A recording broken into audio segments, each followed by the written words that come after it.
So my name is Katerina Marquez. I'm a senior research fellow at London South Bank University, and I lead the TICR project. So TICR stands for Transport, Industrial and Commercial Refrigeration. So this is a research project, is funded by the Department for Energy Security and Net Zero, and we are a consortium of 6 organizations that is delivering the project. So if you are one of the 200 people that's been attending our TICR talks, you've probably seen these slides a couple of times, but it just illustrates the project scope. So we are looking at the transport sector within industrial. Today's talk is really focused on the use of cooling and refrigeration within the chemical and pharmaceutical industries. And we had other TICR talks covering all the other sectors. So the aim of the project is really to support decarbonization in these sectors. So we are identifying innovation strategies, and we have done a lot of work already to determine direct and indirect emissions from refrigeration in these sectors. We are in the process of developing roadmaps. So the roadmaps would identify the innovations, but also different scenarios on how these sectors can reach net zero. We are also developing benchmarks, and we welcome really the support from the industry here to develop good benchmarks that can help guide you into best practice. So if you are willing to share some data with us, you can really make a difference, you know, in establishing these benchmarks and moving the industry forward. We're also developing resources, so a lot of guidance documents. Our guidance on transport refrigeration should be published next month. And finally, we, towards the end of the project, we identify the policy opportunities, again, to help decarbonize these sectors. So this is a 2.5-year project. We are about halfway in, so there is a lot of opportunity for engagement. You know, feel free to reach out to us. We want to hear your views.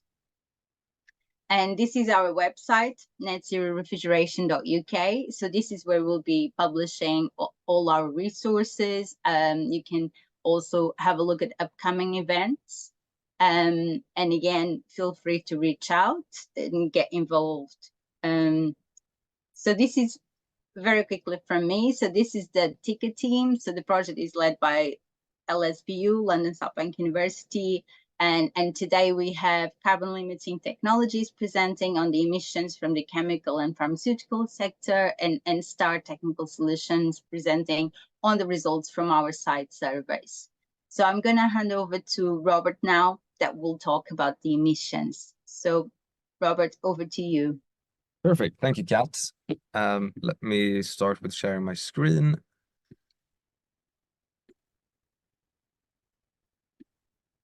Good. I assume you can see my screen. Let me know if you can't. My name is Robert Olrog, and I work for Carbon Limiting Technologies, and I'm here with my colleague James Rule, who's also a part of who's in the audience. So Carbon Limiting Technologies has focused on the industrial sectors within the TICR project. So that's chemicals and pharma, which we'll be talking about today, and also food and drink. And we're doing research on the emission estimations for those sectors. We're looking at benchmarking those sectors and a bit of road mapping as well. This talk today will focus on the emission estimations and primarily understanding the emissions profiles for the chemical and pharma refrigeration. We've done a very similar talk for the food and drink sector. So if you're interested in that, that'll be on the TICR website. So let's start with just taking you through a bit of the aim and scope of the emission estimations and a bit of stats around the chemical and pharma sector. Let me just move some stuff out on my screen. Oops. Oh, now I'm spoiling it. So yeah, the aim of the emission estimation research was to look at energy consumption and emissions, both scope 1 and scope 2, associated with chemical and pharma refrigeration through desk research. In this case, scope 1 is refrigerant leakage. So when refrigerants have a certain global warming potential, so that when they leak into the atmosphere, they contribute to global warming. Scope 2 emissions relate to energy use of refrigerant energy use. So the actual energizing the cooling processes. The scope of the work is in the manufacturing, processing, and packaging of chemical and pharma products. So it's limited to on-site refrigeration. We're not looking at further upstream or downstream emissions. See, some of the stats of the sector is that chemical and pharma accounts for around 11% of the manufacturing turnover in the UK in 2021. It employs 149,000 people, which represents 6.5% of the workforce, but it contributes to 20% of the carbon emissions of the entire manufacturing sector. So it has an outsized impact on manufacturing emissions. Something else that's quite interesting to note is that chemicals and pharma is a consolidated market. So there's fewer but larger sites compared to other sectors. And this is quite interesting when you think about decarbonization programs, because you can target fewer businesses and deliver greater per business impact. So before we dig into some of the numbers, I just want to take you through some the methodology that we used to do the research. And it's quite a straightforward methodology, but it starts with kind of baselining the emission estimates and reviewing and evaluating the existing evidence and emissions data. So we did a very broad literature review, and we also looked at best practices at estimating emissions in other sectors or in other areas to kind of understand what are the different approaches for that. And as a part of the literature review, we looked at over 40 articles and databases and reports. Once we started kind of go to the next stage to analyzing and synthesizing the information, we ended up using different data sets for scope 1 and then also scope 2 emissions. So for scope 1 emissions, we used National Atmospheric Emission Inventory dataset, so the NAI, and then a dataset from the Scottish Environmental Protection Agency, the SEPA dataset. For scope 2, we used Electricity Consumption UK data, ECUK, and then Climate Change Agreement data as well. We're still gonna update this dataset. So currently, Dermot is conducting site surveys. We'll talk a bit more about this later, but we will reflect some of his findings and data into our analysis when those are done. And we'll also use that to create benchmarks to be able to assess site performance. Good. So let's dig into the numbers. So looking at scope 1 emissions, we see on the different data sets that the Scottish data set estimates a higher refrigerant leakage emissions than UK-wide data. So if we look at the graph, the NAI data is top-down and the SEPA data is bottom-up. The SEPA data is much higher, which is the Scottish data. And this is likely due to, they're estimating the emissions in different ways. For the entire range, kind of we estimate the scope 1 emissions account for between 1 to 4% of the chemical and pharma sector's total emissions. What we've done to calculate the SEPA data, which introduces a bit of uncertainty, is we've needed to make assumptions on greenhouse warming potential of refrigerants. The SEPA data only discloses the kilogram of refrigerant leakage, not what type. And then we've also needed to make assumptions to scale it to the UK from Scotland. So we will use those site surveys and the data to verify some of the SEPA bottom-up assumptions. For Scope 2 emissions, we estimate a range from 80 to 425 kilotons CO2 equivalent per year. That translates to about 0.5% to 3% of the chemical and pharma sector's total emissions. We've done we see that the bottom-up estimates here is a lot smaller than the top-down. And the top-down is UK data, and the bottom-up is the CCA data, so the climate change agreements. The 3 bottom-up estimates for Scope 2 have been conducted to gauge a bit of the data uncertainty. Due to different data gaps, this CCA data and the 3 scenarios kind of represent a emissions floor. So this is the minimum Scope 2 emissions will be able to be. So the top-down data is 425 kilotons CO2 equivalent per year, and the bottom-up is 79 to 121. We will be using some of the site surveys to verify some of the main assumptions in the CCA estimates to be able to bring these 2 numbers closer to each other. So yeah, conclusions and next steps. What we see based on our Scope 1 and Scope 2 emission analysis is that CMP refrigeration stands for around 1.5 to 7% of total chemical and pharma emissions. If we take this to look at the entire manufacturing sector, we see that chemical and pharma refrigeration equates to around 0.5% to 1.3% of all UK manufacturing emissions. So that's still quite a big number.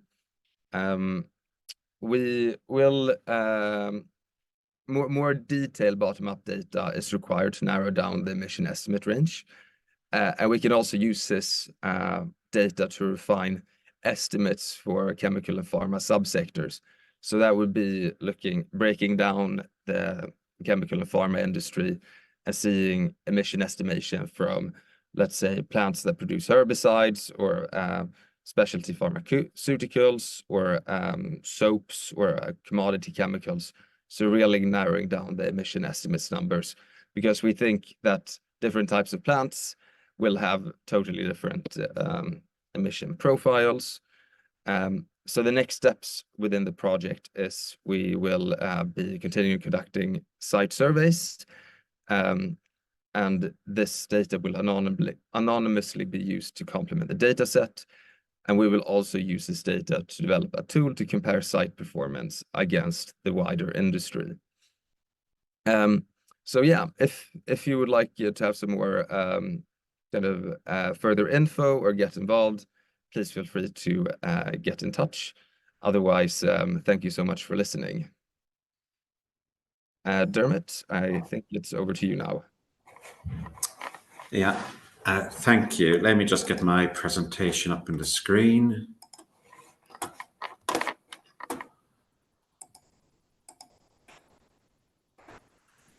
So I'm Dr. Dermot Cutter, the Managing Director of Star Technical Solutions. I've been doing surveys of 4 subsectors, and the chemical and pharmaceutical surveys is one of these subsectors. So when you look at subsectors, you want to get a variety of sites. You want to narrow it down.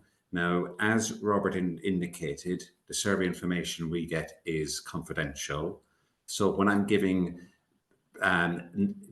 giving a broad definition of what they're doing, I'm doing it so the individual site's confidentiality is kept in mind. So we're focusing on 5 sites for chemical and 5 sites for pharmaceutical. Unfortunately, we're not there yet with visiting all the sites. And you can see my name is in the bottom of the screen. If you'd like us to visit your sites, please send me an email today, and there's an opportunity for us to visit potentially 2 more on the list. But let me tell you the ones we have been to so far. A general liquid chemical manufacturer, they kind of make chemicals for what the market requires. So if someone wants a chemical and they know the formula for the chemical, they go to this company and they make it for them. And on this particular site, they had HFC chillers. Then there was another site with carbon dioxide recovery, and they're using in a process, and like I was using ammonia at -28. And then another one was a distiller of edible oils, and it's like ammonia at -30, plus also some HFC DX equipment, and that was for the likes of storage areas. And then there was a pharmaceutical kind of cleaning products, HFC chillers. And then there was a Pacific product manufacturer, and they were really using HFC equipment to cool down to -55. And also they had other HFC chillers on the site for keeping the process areas cool and dehumidified. And then there's another healthcare provider that makes general everyday stuff you buy in your supermarket off the shelf, and they have ammonia chillers and HFC chillers. So that is a kind of 6 type of sites. Again, is please, if you have any, if you are a facility user and there's an opportunity for us to visit your site, please let us know. So what have we found so far about energy monitoring? Well, first of all, to gather data, you need energy details. So only 1 out of the 6 sites have full records of refrigeration power usage. 2 sites partially record, but 50% of the refrigeration power, so they know bits of the plant. But no site actually has been doing data analysis. So what that actually means is they're not focused on energy. But again what's interesting, this in the chemical and pharmaceutical, 2 out of the 6 have environmental managers, but they lack data. Sites typically have engineering departments, but when they look at investments, they're saying 3-year paybacks. But in refrigeration, it's very hard to get a payback for 3 years. So what we actually find is there is actually a lack of investment with equipment that is put in. Is it proactive? Well, systems haven't been modified for years other than component replacements. They're managed locally. It's really the refrigeration contractor and their technicians who are making the recommendations. And the attitude of the manager, if the refrigeration equipment is running, well, they're happy. It's running, and they're getting their product out the door. 2 sites are considering replacing their equipment. However, 1 site doesn't have the capex. And when it comes to F-gas logs, 3 out of the 4 sites have F-gas logs, but 1 of the 3 sites with them knows that the F-gas logs are inaccurate because they are looking at potentially replacing some plant, and they've been keeping a list separately from the F-gas, and they've now looked at the 2 lists, and they know they don't actually make sense. And so only half the data has been recorded. Heat recovery, 2 sites have heat recovery. One is for heating water, and 1 is for further on in a process used to reheat. But there's no renewables on any of the sites. So there's actually enormous opportunities for renewables. So let's tell about one of the sites that I'll in total give you 2, but the first one of the sites we visited was they're using ammonia to condense CO2. They're usually at -28, but a -28 evaporating on the ammonia side, but they're condensing they're using -28 on the evaporating side, but -28.8 condensing on the CO2 side. That is very high. You can just buy heat exchangers that you can narrow to TD. So we'll go down to a minute. And then the condensing pressure was set at 35, but actually it's being cooled indirectly by river water. So they have a break plate exchanger between the river water and what goes to the process cooling. But on that particular day, the ambient was 4 degrees. So there isn't an issue, so whatever type of system you put, even if you put an air-cooled condenser in, you could be getting a lot lower. So the original design parameters were evaporating at -28 and condensing at +35. If I was a designer of the system, I'd have been putting the evaporating at -20. And on that day, if I put any even air-cooled condensers in, I'd be probably down at 15 degrees C. If you put evaporative condensers, I'd be probably about 18.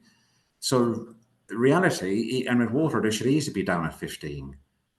So, but the reality is, if I just look at parameters of condensing at +20, just on that day, they could be saving 35% energy. And this is just a brand new plant. But this plant was put in by a chemical type of company rather than a refrigeration design expert. Let's go on to the second one. And general liquid chemical site survey. This is now to the other extreme. This is really old kit. So some of it is 1970s. Water-cooled condensers, they're literally just about working the plant. It is actually in poor condition. So it's 1970 stuff. Then there is 3 chillers 2015, but like the condensing set points is +30, so they're all running with high condensing pressures. Again, is another 3 HRC chillers 1992 was now it's working R442D. Was converted to from R22. Again, is they're claiming they're putting in no refrigerant, but the GWP is 2,730, and as you know, with you can't be adding refrigerants with GWP of greater than 2,500. So when last they actually serviced and actually properly maintained the plant, and again, it's water cooled, and there wasn't actually no gauges in this plant, but the liquid is actually coming off towards the 30-degree mark. So again, is where we believe it's been set up the same, but unfortunately no gauges. And then there was some other 1996 plant is R417, 15 kilograms, but kind of giving what's really happening in the site. No energy monitoring, no F-gas logs.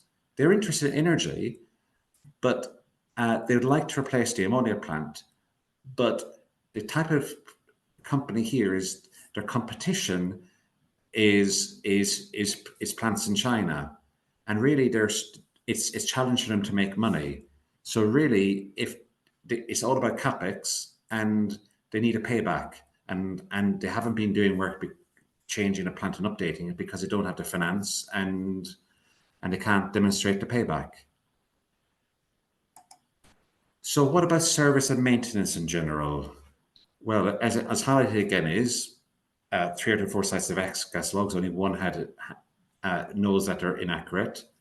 The air condensers, they externally look clean, but you can't see through the fins. So whilst they're being cleaned on the outside, they're not actually being cleaned through the fins, so they're actually not getting the performance.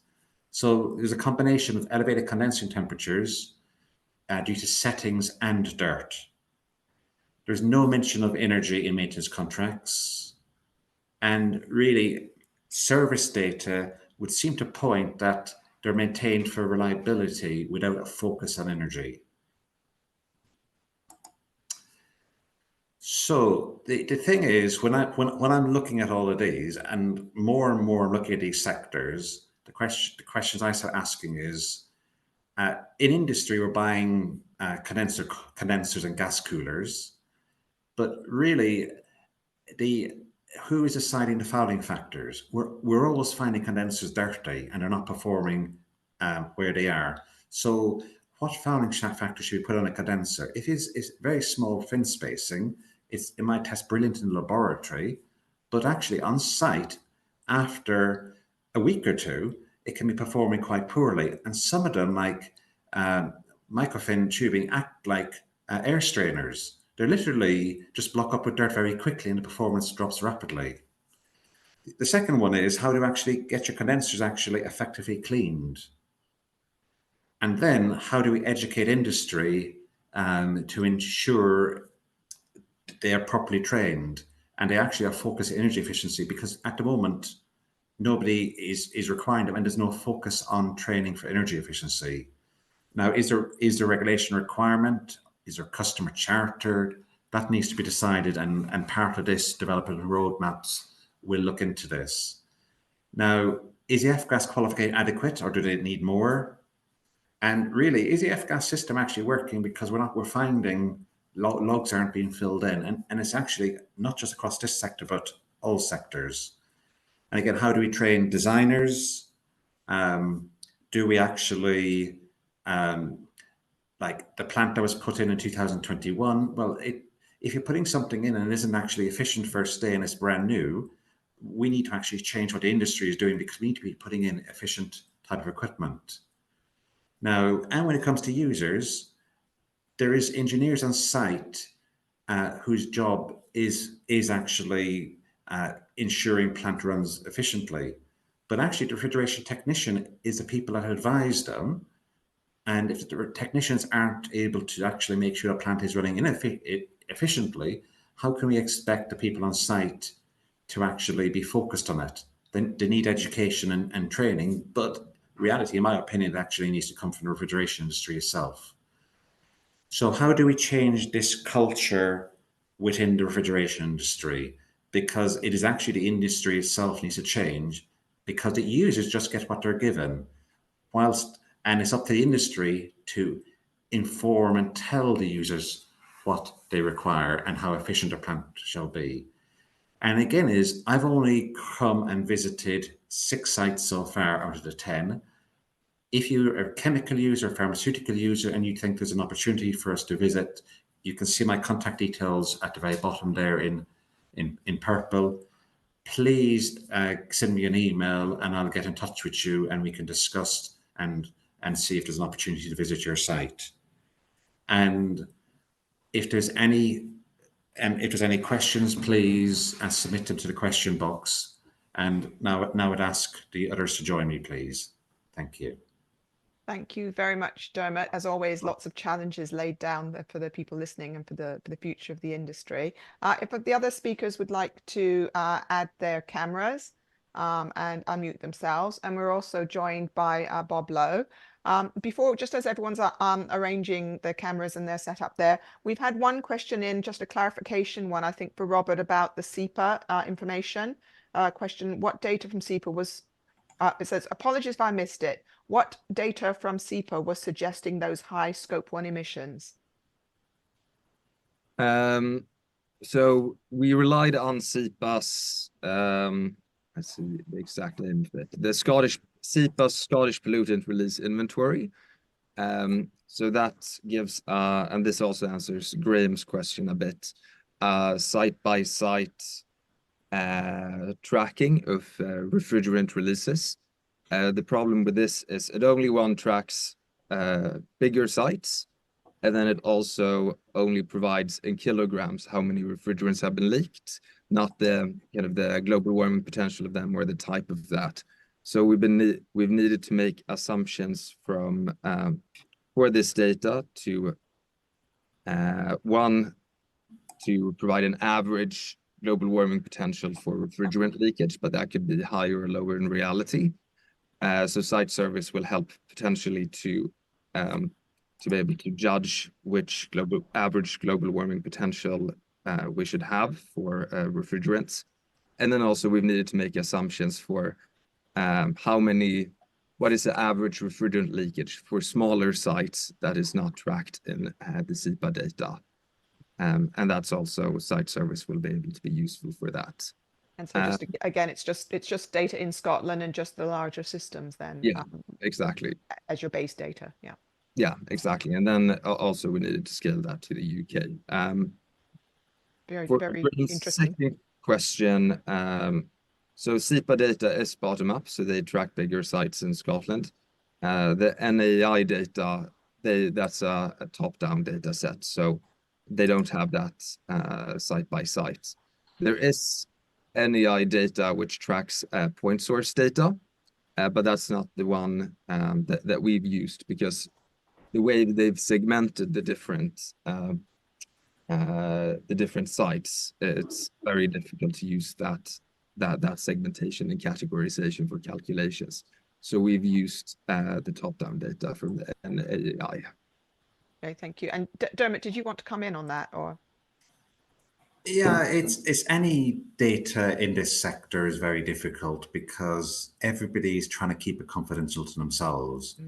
And reality, if we want to get to net zero, we need to be doing it as a nationally, and we need to be sharing data, because if you're hiding everything you're doing, we don't know what the best, you're limiting to know what's the best practice, and we want to know what's the best of the best. And then we want to know what the average is, and we want to be encouraging people to go towards the best of the best. So if you data, please just provide data, and also opportunities to do surveys. Yeah, I think this was kind of the reason why DESNZ put out the tender for this project, was that they realized there was a data gap, and they wanted to at least start looking at it to see what could be found. Before we move on, let me just again introduce Bob. He's kindly joined us from Cura and has a lot of experience in different industrial processes and with different clients. Do you have any feedback on what you've heard today from both Robert and Dermot and generally the project? I think I agree with the speakers that this research will be useful for the industry as a whole. I think Dermot touched on a couple of the barriers for people to do better, if you like, in modernising the refrigeration systems. And that the chemical industry in Britain, especially since Brexit, is faced with lots of cost challenges.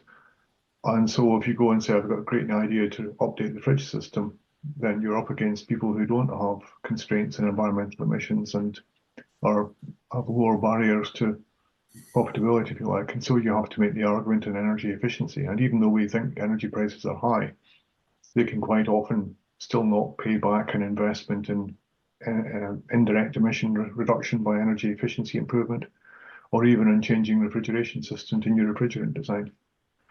I mean, our manufacturing operations are probably not representative of the broad base of the country because, one, we make refrigerants and fluorochemical propellants, so we're focused on the direct effect as well as the indirect direct effect.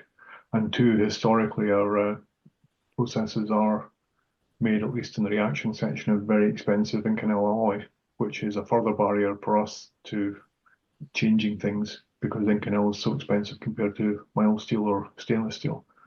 But downstream, we would certainly actively take steps to reduce direct emissions by changing refrigerant, and also reduce indirect emissions by focusing on things like cooling tower designs and approach temperatures for heat exchangers. But that's us. That's kind of our game. So I think it's very common in the industry to regard the fridge set as a package that you buy, and you don't really pay attention to it. I'm not saying that's what we do on our site, but I know that attitude is probably quite prevalent. And so there's no real drive to change how it might work because it's bought as a black box unit. Yeah, and this is what I think that from what people have been saying on all of these talks as part of this project is about policy recommendations as well. So if we're looking at this in a context of a national net zero objectives, this is, I guess, what policy is there for, to help drive industries in a certain direction if the commercial imperatives are taking them in potentially a different direction, which is about cost savings. And Dermot, do you have any more comments on policy? Really, what the kind of questions you've put in there sound like policy type items. I mean, we are in a position in the industry where we're facing, we don't know quite yet what's going to happen in the UK on F-gas regulation, but there may be a limited life for a lot of those systems that you mentioned.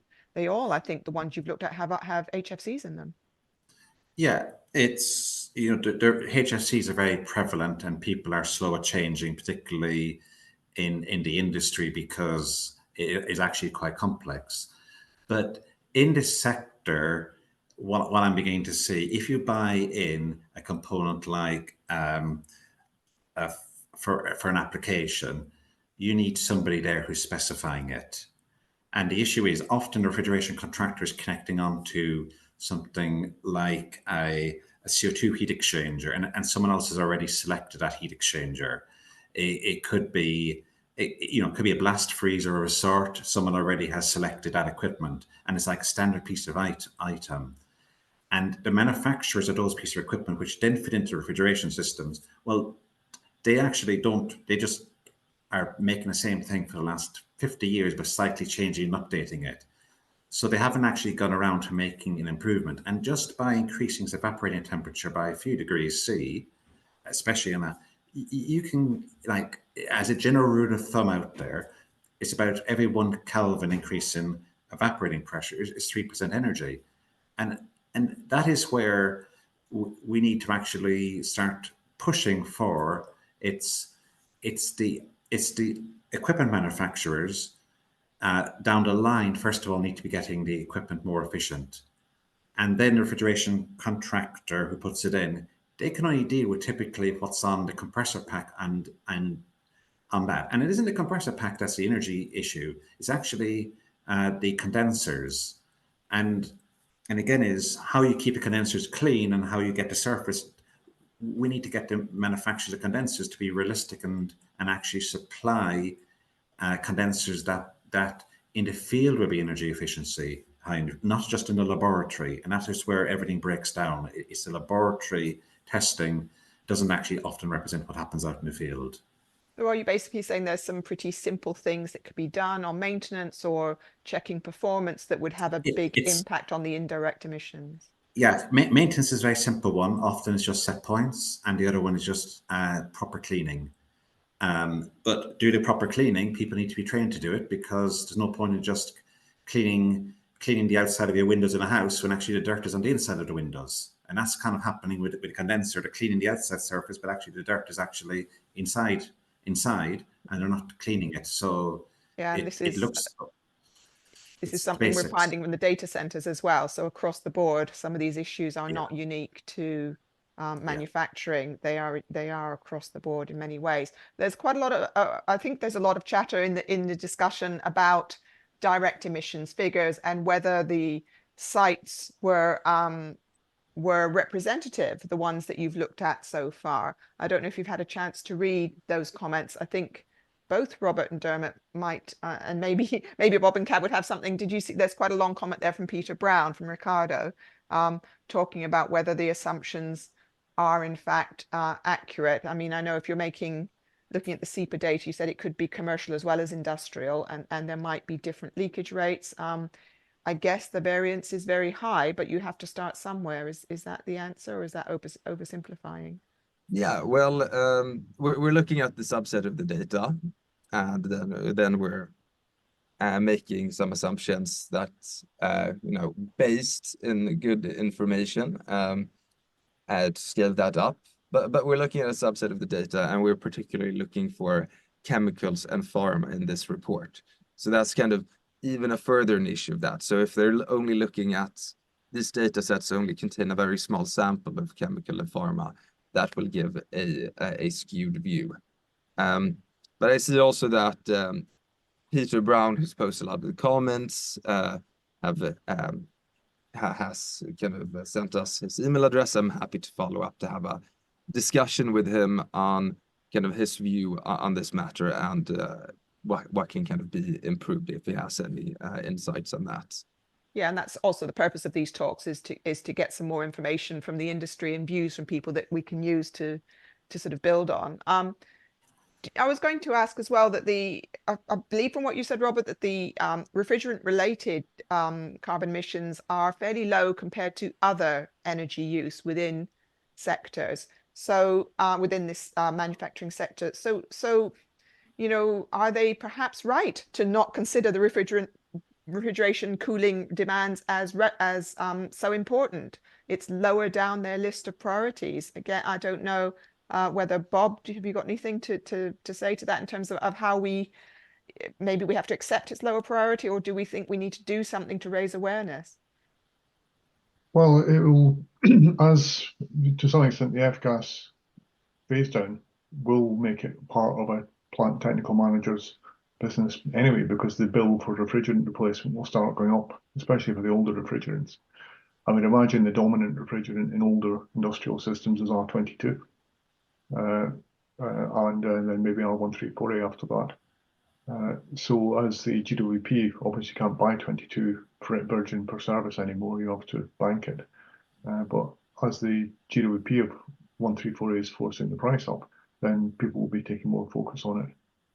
But remember, the prime priority for a manufacturing site is to manufacture, and they will have lots of draws on their time for maintenance and for environmental compliance, safety compliance, and so on.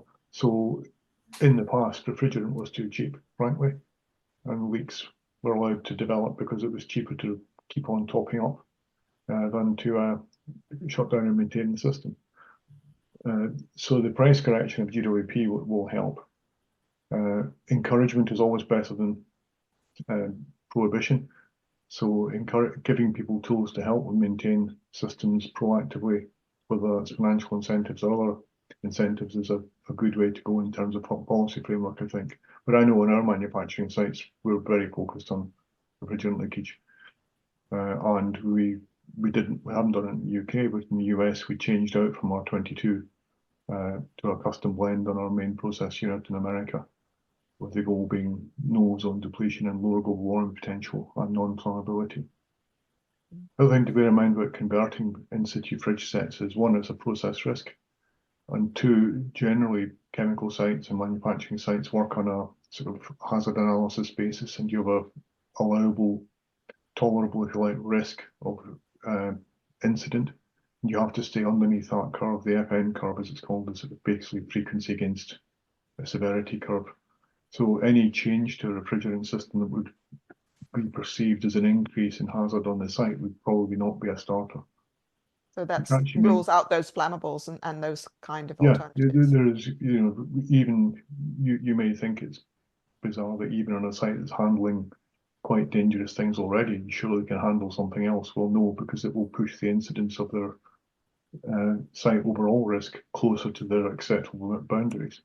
And that's where you get into site managers being concerned about license to operate incidents. So Dermot, have you seen, you talked about some of the issues there, because we are looking for learning points. Have you seen any in the sites you've looked at that, are echoing what Bob's saying about the best practice, that we can learn from best practice as well as poor practice? Well, I can only really go on my recent experiences. We're actively looking for ways to do energy integration where we can. We already effectively run a large internal heat pump in our main manufacturing unit in America, where we have a heat pump assisted distillation, basically, which we use the fridge system to do that heat pumping. And we're looking at trying to do that in a new plant we're planning for the UK.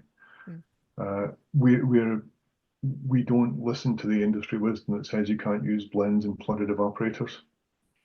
We did that 25 years ago in Rock Savage site in Runcorn, and we've done it ever since, and we're converting our fridge systems to blends, because again, they're designed for non-flammable refrigerants, and we can't change them to anything else without a complete rip out of the system. So we have to reduce the environmental impact as best we can, which means being good engineers and working with whatever gets the job done. It requires, as Dermot was saying, it requires that expertise that a lot of the end users wouldn't have that same levels of expertise as you've got in the organisation. One thing we are thinking about is whether we can translate some of our experience into guides that we can help others. So you don't end up with this crazy situation where you go from 22 GWP 1800 to something with GWP over 2000. What I have found with the sector is there is environmental people and kind of energy managers more in the sector, and they are focused. The key is they need the expertise from the refrigeration industry to be guiding them. But potentially within the chemical and pharmaceutical industry, you must have a very, very reliable plant. It can't fail. It can't go off for 5 minutes. You could actually ruin a whole process. So the one particular site we've been looking at is, and they've like 18 bits of equipment. And if one of them goes down, and it goes down for 10 minutes, they've lost £50,000. And even if they get it back up and going, they've lost a batch. So it must be very reliable. So they don't want to take risks. They want, if something is old but is reliable and working well, they'll want to keep it there. And whatever they put in, it needs to be so much tested. It isn't like when you go into an example, if a retail cabinet goes off in a supermarket for half an hour, it doesn't make much of a difference. But if you lose a chemical process or pharmaceutical process, you're in big trouble. So reliability is everything, and it's actually making decisions is very slow and very political within organizations. Yeah. Okay. Thank you. So it is got some very distinct issues in this particular sector that we will be taking into account. I mean, Katerina, can I bring you in as looking at all the broader picture? Where do you see this going as far as the guidance and the benchmarks and the roadmaps? Is this on track to produce some useful guidance for those sectors? I think what's emerging with all these TICR talks, and especially with the site surveys, is the commonality across the sectors. I mean, all the sites seem, well, not all, but a big majority of the sites operate with condensing temperatures that are too high and evaporating at too low. So these are simple things that they can change to improve efficiency. So though that's the kind of thing that will go into our guidance documents. I mean, other things would be looking, for instance, we've been modeling the impact of heat recovery on sites and also adding the renewables. And that's interesting because that's also very different across the sectors. It looks like the chemical industry is doing a lot of the heat recovery, for instance, but not adding the renewables. And that's interesting. I wonder why that is, whether if it's because, you know, they don't have the space on site, the capacity they can generate is very low for their demand. But what we really want is to get engagement with the industry so that when we develop these roadmaps, they are actually useful. And that's why we really need that insight. So I would just welcome everyone to reach out to us, either through our website. You have the contacts from Dermot and Robert on the slides. So yeah, please come and talk to us, really. Yeah, thanks, Catherine, because these are very well, we're trying to keep them fairly short. We always seem to overrun, I'm afraid, but because once we get talking, you know, you start teasing out the issues. But this is very much at the moment work in progress. We have no publications out there yet. We're still completing some of the surveys for this sector and other sectors. They're starting to prepare the roadmaps, the benchmarks, the guidance. So we have lots of opportunities for people with expertise to add in here. And particularly thank you, Bob, for the offer or potential offer, I think, there about some case studies as well that we might be able to incorporate, even if they're from overseas. So yeah, it's a dialogue, an ongoing dialogue, and we'll continue that with future talks as well as we begin to pull together some of those ideas. We'll be having roadmaps and benchmark talks going into the second half of the year. Any concluding remarks then before we finish off here in terms of having the timing going? Anyone else want to say anything else? Bob, do you want anything to add on what we've said so far? No, I think I've probably said enough. Thank you very much. We appreciate you coming in. Dermot, anything to close? It's please, if you have opportunities to visit your site, please let me know. Yeah, that's a plea there, I think. Robert. It is, yes. Robert? No, I think this is it's very good to be able to communicate the information that we've had and also be able to get feedback from the audience. It's always very helpful. Thank you. Katerina, again, you did sort of round up there, but anything else you wanted to say before we close down? No, just a big thank you and great suggestions in the chat. We've reached out to Ricardo and a few other organizations. So thanks for your input. Okay, brilliant. Well, thank you again very much, everybody, for taking part as speakers and also for joining us. We'll let you know when the next series of talks start later in the year as we look at some of the material as it's coming together into publications. Lots of opportunities still to contribute and take part. So thank you very much. We'll be in touch with future events in the future. Thank you. Okay. Thank you. Bye-bye. Bye-bye.